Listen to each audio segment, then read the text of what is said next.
Alright guys, I don't know whereabouts you are in the world, but it is 1:45 in the morning here, and I'm just about to play a 4-3-2-2.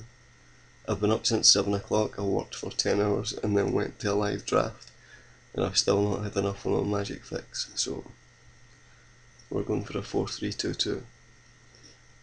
I would usually play an 8-4, but because I'm tired I suspect my picks won't be as good as they usually are.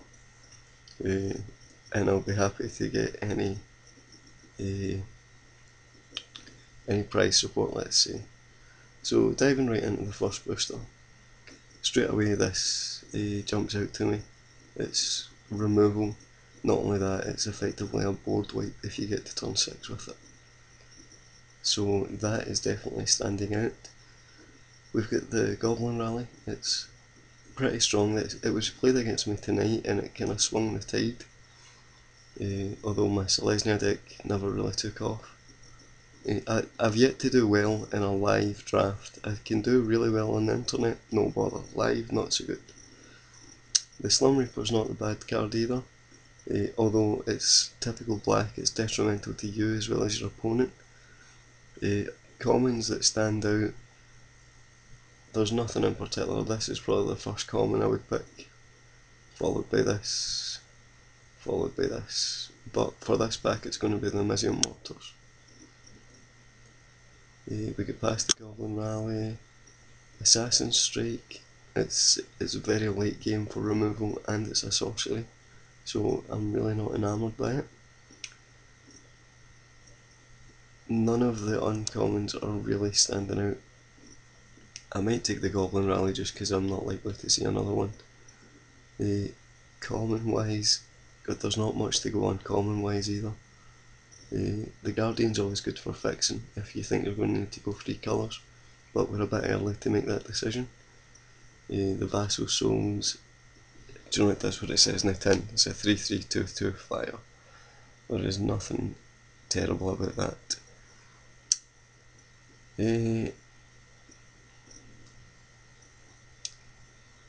If we're going to go and play this, which there's no guarantees we will, but if we are going to play it, it's going to pair with black or blue.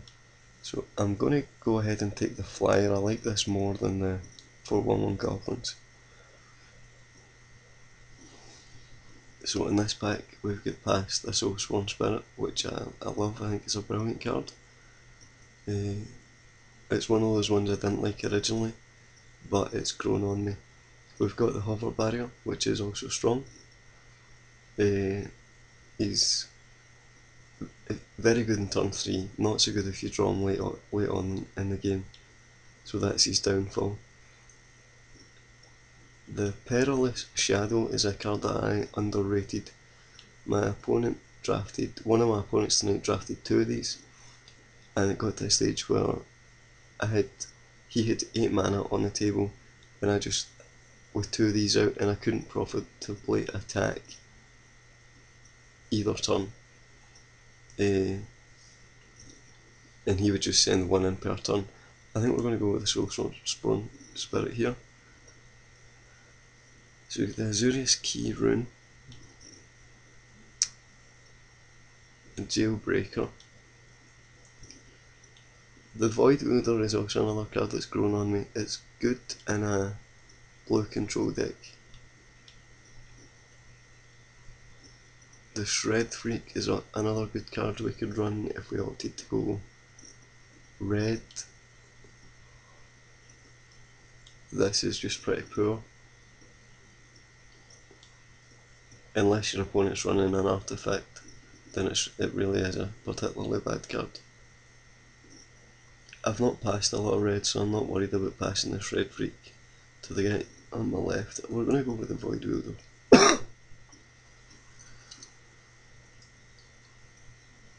Right, what have we got that's playable in this pack?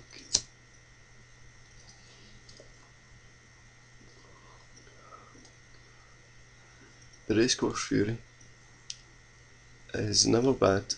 Generally, one of your guys is going to be hasted every time he's played effectively.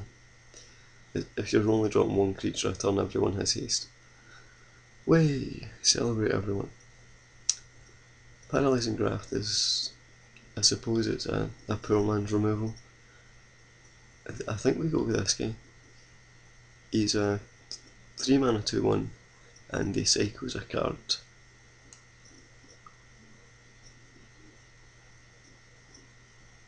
Right, there's nothing particularly interesting in this pack for the colours I have chosen so far. So, that being the case, I'm going to take what I think is the next most powerful card.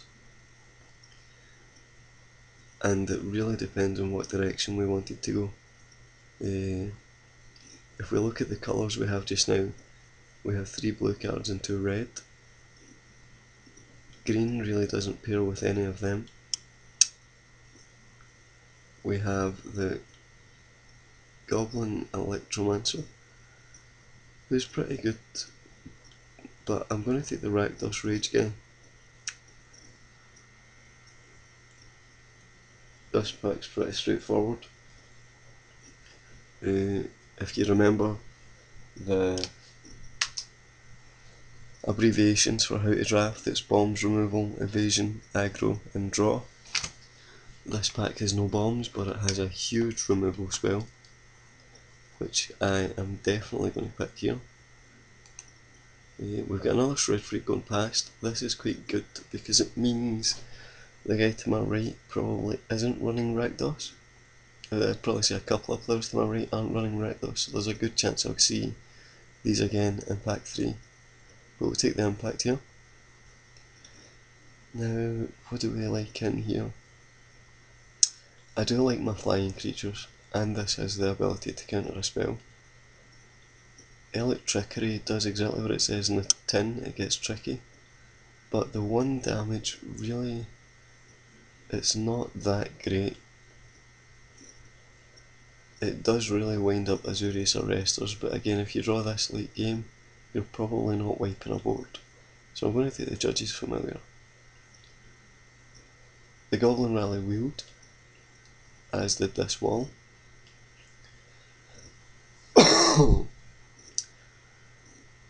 As did this guy.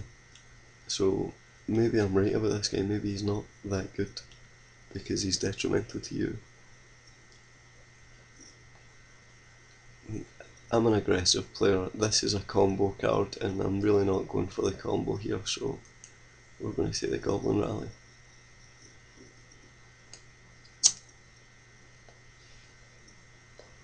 The Paralysing Grasp wheeled, as did Dynacharge.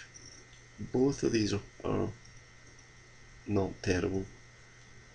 The Downsize isn't a bad card either. So they're combat tricks. I'm going to take the spell that acts as removal. In this pack, none of this particularly scares me, so we're going to take this guy. And in here we'll go with the Dynacharge. This came back round, which is pretty awesome, so we're going to go ahead and take it.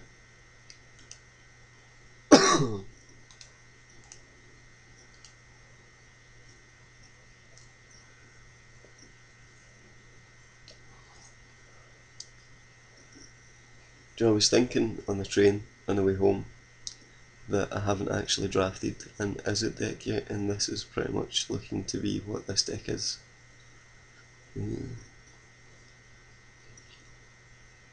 Ooh, I am definitely not passing an Armada Worm.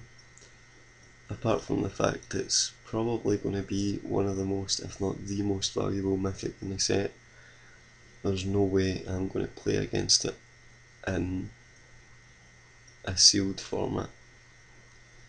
I'm slightly gutted I did not opt to force Selesnya, as I often do. In terms of this pack, there's a good chance the Familiar will come back round. We saw the first one quite late. The Paralysing Grass will probably come back round, in fact a lot of the red cards will probably will. There's nothing that great for me here, so we're going to take the Armada Worm. And hope that I do not start to see lots of Selesnya cards to tempt me, and in fact, let's just hide the Armada Worm. Now, this guy, this is one of those cards that probably looks better than it actually is. If you're capable of locking up the board, then great, but can you really realistically prevent damage to yourself every single turn? I don't think so. The Izzet Staticaster, this guy is pretty strong. He's probably going to be my pick in this pack. The fact that he's got flash and haste, so he's an effective blocker, and he just pings those annoying 1/1 flyers that your opponents are populating. So we're going to go ahead and take him. I do grudge passing the inaction injunction.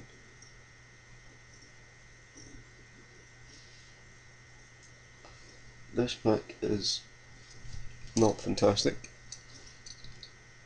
but it's not terrible. I mean, we can go with a Cackler. He's a 1 mana 2/2, or the Defender, or potentially the unblockable land. I mean, he gets some big damage through, but I think the Cackler's probably the pick here.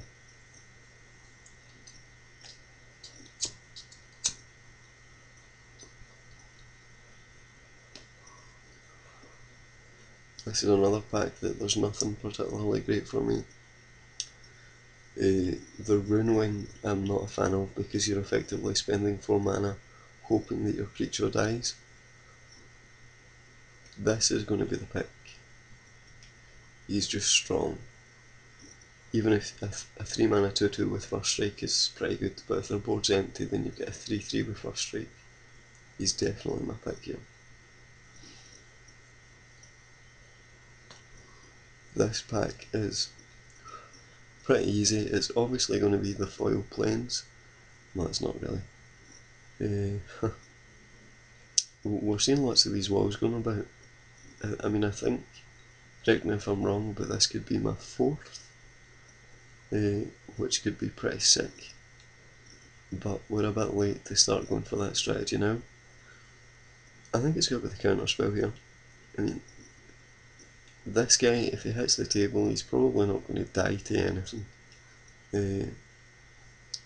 This guy, do you know, I'd take him if there's nothing else there, but I can't justify taking anything over the cancel. Blister Coil, weird. We get some comments about underrating this card, and I agree that it's strong, but I think you have to have this sort of deck where you're going to be running a lot of instants, a lot of sorceries, because you're going to get some value from them. So he's going to be the pick in this pack, and we'll let another Shred Freak and another cancel go. Thankfully I've not seen a lot of Selesnya stuff.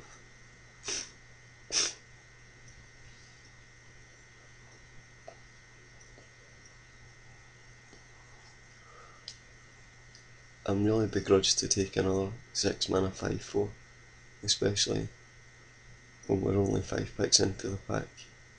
Unfortunately, there's nothing that's a whole lot stronger there. I mean, if I'm going to splash anything, it'll probably be black.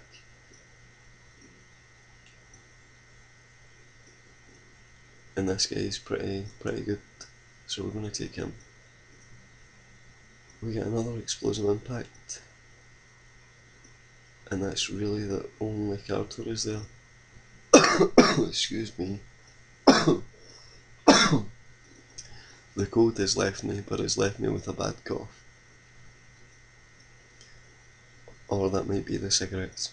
I'm not too sure. I'm going to blame it on the cold for as long as I can though. We're going to take the impact here, but I suspect someone to my right is also drafting red, because I've not seen a lot of good stuff. This guy wheeled. We don't have particularly many multicoloured cards, however, he is a solid defender and he does ping for 1 at the end of every turn. So we're going to take him. And this guy. Electricity, again, it's just... Early game it's probably going to take some things out, but late game I just don't see it doing that much.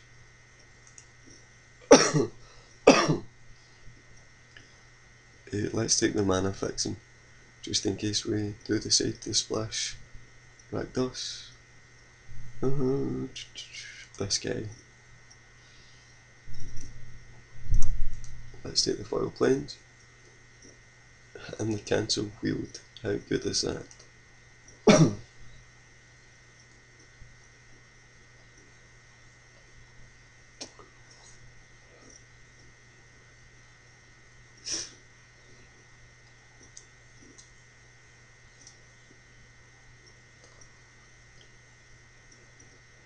If this is a Tristani, I'd be upset.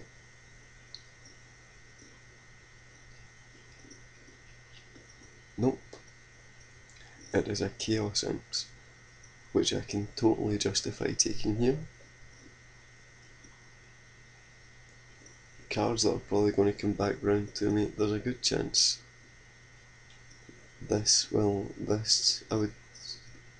put money on it. I'm going to say there's a 10 of your finest British pounds say that this card comes back round to me.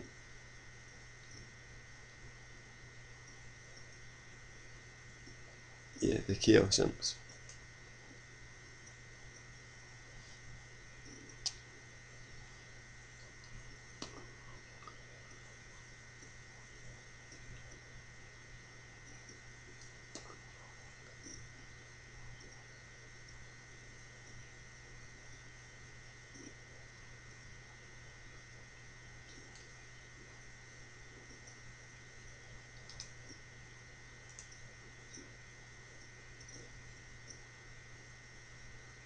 Oh my god, we get a Bloodfray Giant as well. We seem to be in the right colours. That being said, now I'm starting to see some stuff that pairs well with Selesnya. This is very strong. This is ridiculous. I cast this at least 3 or 4 times tonight and it was just obscene. Much better than I gave it credit for. This guy I'm not too enamoured by his ability, I just really look at him as a 1 mana 2/1. I'm sure there's a deck out there that can make excellent use of this guy, unfortunately it's not mine. I'd like to see the Stealer of Secrets come back round, as I'd also like to see the Splatter Thug come back round. But the Bloodfray Giant is definitely the guy I take here.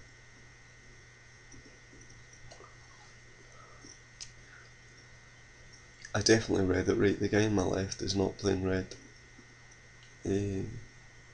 Because there's no way he can justify passing 2 of these. If he is, I'm going to take another one. This card is just bad. It's like a Diabolic Tutor that costs 5 extra and has a very linear amount of things you can search for. The Fairy Impostor. What do I have? Do I have any come into play triggers? I suppose an Unleash guy can become a blocker. We can detain with this guy, we can bounce with this guy. He's got potential. We've got the Poor Man's Removal. We've got the Key Rune for fixing. I have to side with the Key Rune over the Fairy Imposter here. I don't have enough synergy in my deck with it at the moment. My god, should I have been Rakdos? Have I seen enough Rakdos cards to justify being Rakdos? It certainly feels that way. The obvious pick here is the Frostborn Weird.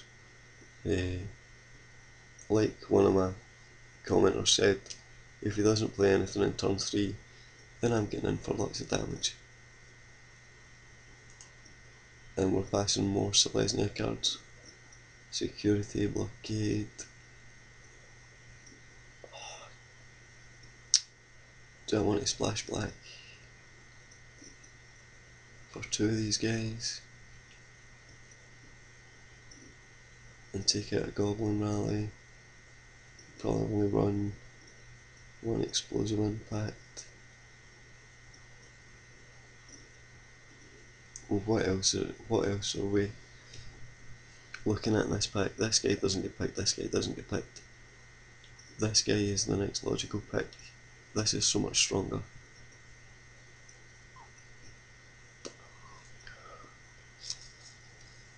The Chainwalker I like. The counter target instant spell is only ever going to see my sideboard. Jesus. An Augur Spray or a Traitorous Instinct.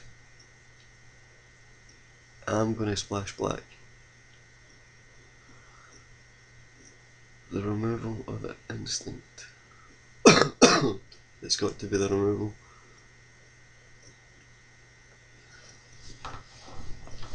The thing about splashing a colour that a lot of people fail to realise, and that I only became aware of really recently, to be honest, is that the cards you're splashing have to have an impact whenever they're played. So if I draw this Augur Spray in my opening hand and have to wait 8 turns to see a black mana, the Augur Spray still has an impact, as do both the lifelink guys, so I think they're perfectly reasonable to splash. We're going to take inspiration here. I don't know if it will see the main deck.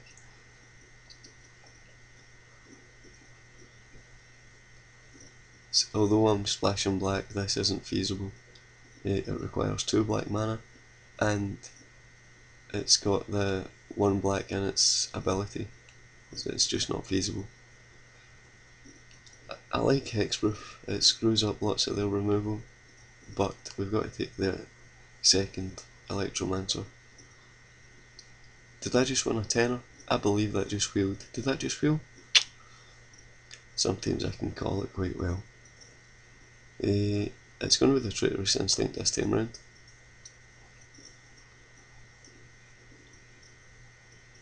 We don't really need a second Racecourse Fury. I mean, they would be really good if I can get it paired with the Bloodray Giant. A 5/4 with Trample and Taste for 4 mana. We do take that over the 3-drop. Go on then, give me an Electricity. Now we'll take the 3-drop that we passed for the Racecourse. And the very bad Vandal Blast. So this deck is actually pretty obscene. I get past a lot of ridiculous cards there. Double Bloodray Giant and the double lifelink dog, that's just silly. So what's definitely going in? I tend to start with creatures first. I tend to start with creatures and removal first. So let's go ahead and see what's definitely making this deck.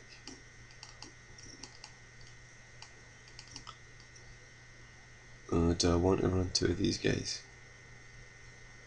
Let's see what the curve is like first.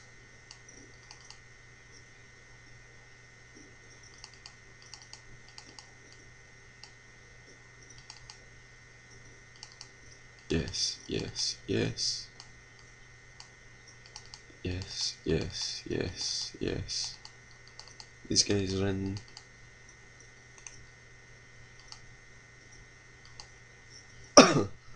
So this is a pretty solid curve. I'd probably like another 4-drop in there.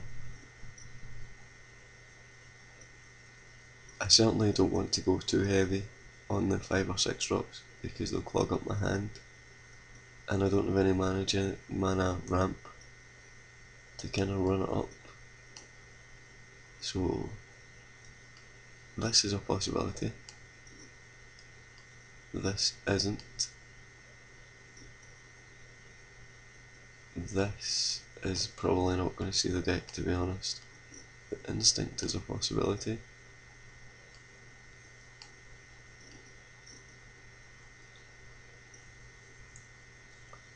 this one of these is a possibility. The Racecourse Fury, yeah, that we have to put that in. Purely because I want to have a 5/4 haste and trample guy.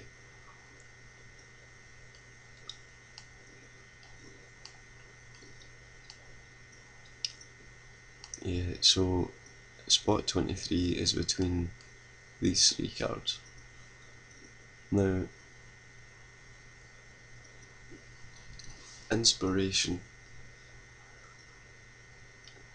it really only gives me an extra card, because if you include it as itself, that I know that sounds obscure, it's because I'm tired and I can't think of a better way to explain it. Inspiration takes up a space in your deck that I could have drawn something else, but instead I drew this, and I get to draw 2 cards. The Racketeer is the same. I don't want to be running too many 3-drops. The Traitorous Instinct makes sense here.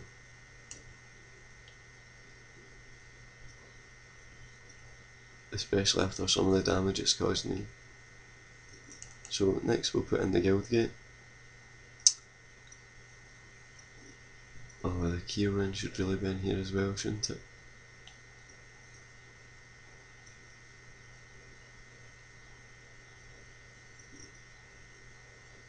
I'm going to take out the Paralysing Grasp for this guy.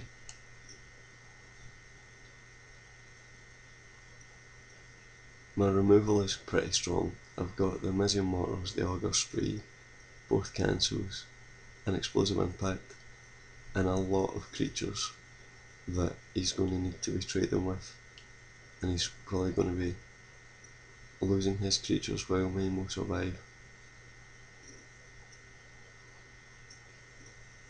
So I think losing the Grasp for the ramp and the potential to cycle cards is the correct move.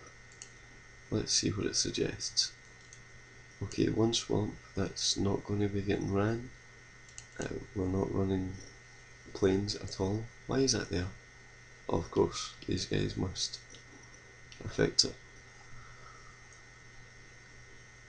I definitely want to be running at least 3 swamps.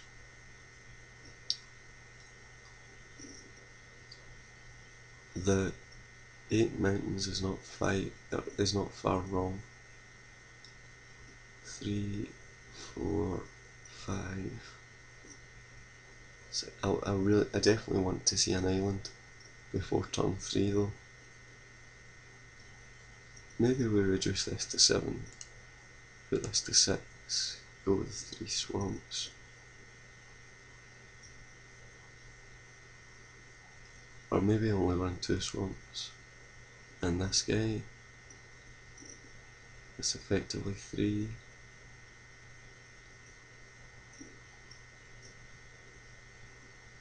No, I want to ensure that if I draw these cards I can play them. So I'm going to up the swamp by 1 and hit done. That's us 40 out of 40. This deck is pretty strong, I think, in theory. I guess all we can do is see how it goes. So we'll go ahead and see you in game 1.